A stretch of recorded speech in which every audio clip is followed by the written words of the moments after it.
Con respecto a la pregunta de qué es lo que es la arquitectura vernácula de Chiloé, tenemos que remitirnos a la esencia de lo que es este lugar.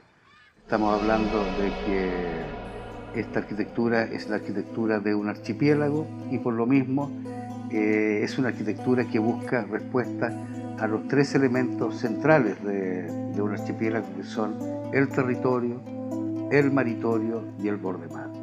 En Chiloé se vive en estos tres espacios y por lo tanto los chilotes históricamente han entregado respuestas creativas, arquitectónicas, a estos tres medios: la arquitectura de la tierra, la arquitectura del mar y la arquitectura del borde mar. La arquitectura de la tierra la entendemos, ¿cierto?, como la arquitectura que se ha construido fundamentalmente en los poblados chilotes, es la arquitectura rural que se hace urbana, y es la arquitectura de las iglesias patrimoniales. La arquitectura del mar son la arquitectura de los antiguos lanchones, chalupones y goletas, que hoy han derivado a una arquitectura del mar con motores, pero que siguen manteniendo el cascarón característico de esta arquitectura que evoluciona a partir de la realidad de este archipiélago, que tiene un borde mar que 4 veces al día el mar va y viene, entre la más alta y la más baja marea, 4 veces al día se está moviendo, y por lo mismo es un espacio intermareal que tanto las respuestas de la arquitectura del mar como del borde mar son surgidas de esta realidad. Cuando baja la marea, las embarcaciones tienen que tener la cualidad de poder quedar dormidas, quedar acostadas en la arena. Cuando sube la marea, ¿cierto?, la embarcación puede volver a flotar. Esa condición, ¿cierto?, define las características del diseño de la embarcación, y es algo absolutamente propio de este borde mar y de las características de este territorio. Y la otra arquitectura relevante, ¿cierto?, la arquitectura que se monta en este borde mar, en este juego de marea, ¿cierto?, que es la arquitectura de los palafitos, que históricamente ha sido, digamos, una de las arquitecturas más relevantes del Chiloé, junto con sus iglesias. Por lo tanto, podemos hablar entonces de que vernacular en Chiloé es esa arquitectura que surge de esta realidad cultural, que la construyen los distintos inmigrantes que han llegado a Chiloé, desde los cholos, los nómades del mar, hasta posteriormente los huilliches que vienen del norte, luego los españoles, luego los colonos alemanes, luego los chilenos que también se vienen a vivir a Chiloé, y últimamente también estamos viendo otras inmigrantes de otros países que también vienen a vivir esta realidad, y todo ese conjunto de habitantes, ¿cierto?, que son los que finalmente van entregando y ya han entregado respuestas a lo largo de la historia. Esa arquitectura construida en este lugar, por los habitantes de este lugar, a partir de las realidades climáticas, a partir de la lluvia, a partir del viento, a partir del azulamiento, ¿cierto?, es el que nos va entregando las respuestas arquitectónicas más apropiadas, donde sin duda la madera ha sido el material esencial para construir esta arquitectura propia del lugar, una arquitectura del lugar,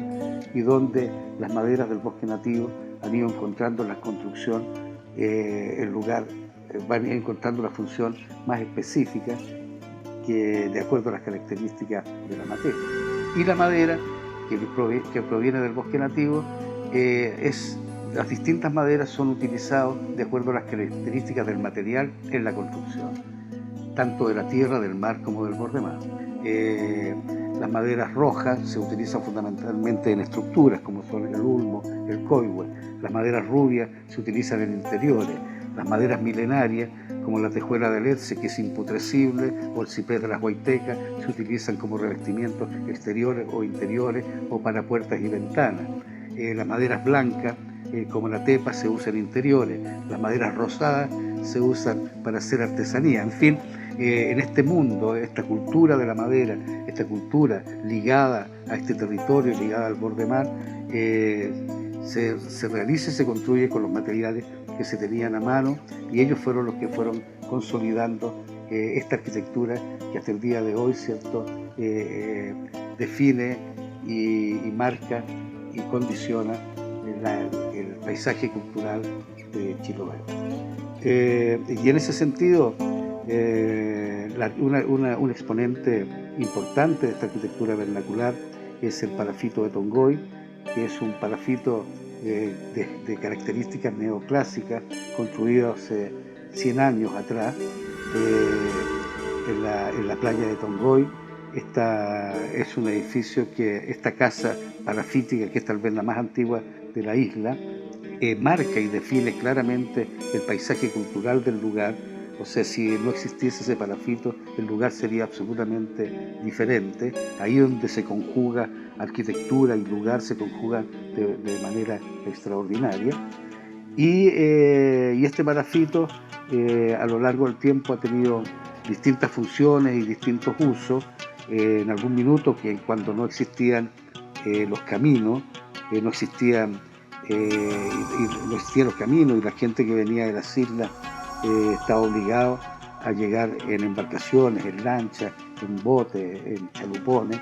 En el caso de la gente que venía de la península de Rilán o que venía de la isla de Quinchao, venían caminando hasta el palafito, y en el palafito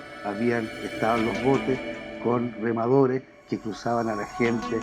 a Castro. Entonces era un lugar tremendamente relevante como punto de conexión de las islas con la ciudad. Este palafito posteriormente, en la década del 60, es fotografiado como para ser parte de un calendario, que fue el primer calendario en Chile que habló de arquitecturas regionales, y este palafito fue la Casa del Sur, representaba a la arquitectura del sur. Y posteriormente en los años 70, también este palafito se salvó del terremoto y maremoto de los años 60. Hubo que moverlo, ¿cierto?, hacerle una tiradura para colocarlo en mejor posición. Hay que considerar de que la isla se hundió más de 1 metro, por lo tanto seguramente el palafito puede haber quedado anegado algunos centímetros, y hubo que correrlo de lugar. Después, en los 70, con grandes temporales, perdió uno de los elementos ornamentales maravillosos, que eran unos torreones que tenían en la esquina, que marcaban y definían claramente esta arquitectura neoclásica en madera única en el mundo, y se hace un techo a 2 aguas, pero el palafito sigue manteniendo sus características, su condición de gran edificio, de gran construcción, de gran casa chilota. Nos maravilla todavía el hecho que esta construcción de 100 años, revestida en tejuela, que es una madera que tiene un espesor de 2 centímetros, que se va colocando de forma escamada. En el caso del palafito, ¿cierto?, estas escamas tienen 2 milímetros, los 2 centímetros se convirtieron en 2 milímetros, fueron desgastados por el tiempo, por los 100 años de lluvia, viento, meteoros que han pasado, ¿cierto?, sobre esta construcción, pero estas tejuelas nobles y maravillosas y recortadas y cumpliendo una función estética, siguen allí, ¿cierto?, cumpliendo su función de protección de manera maravillosa, al igual que sus puertas, sus maderas, que son de madera de ciprés y de alerce, ¿cierto?, que son maderas impotassibles, que se desgastan con el tiempo, pero que siguen manteniendo su función. El palafito, creo yo, que es una pieza única y central de la arquitectura patrimonial de Chiloé. No es una casa que esté dentro de las categorías del Consejo Monumento Nacional como una casa histórica, de patrimonial histórica o de conservación histórica. Más bien ha sido el esfuerzo de nuestra familia, con la cual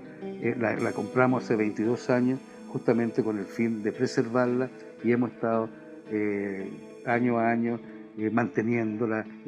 con trabajo de mínima intervención. Se quiebra un vidrio, se coloca el vidrio, se rompe una tejuela, se coloca la tejuela, con el fin de preservarla para las futuras generaciones, porque pensamos, y yo como arquitecto pienso completamente, que esta es una casa que tenemos que hacer todos los esfuerzos para preservarla en el tiempo. Este patrimonio cada día va a ser más valioso, más importante, porque son piezas originales, únicas, y que hoy son irrepetibles desde el punto de vista de la forma en que se hacía la arquitectura, la gran arquitectura, a fines del siglo XIX y comienzo del siglo XX, a la cual corresponde esta maravillosa construcción.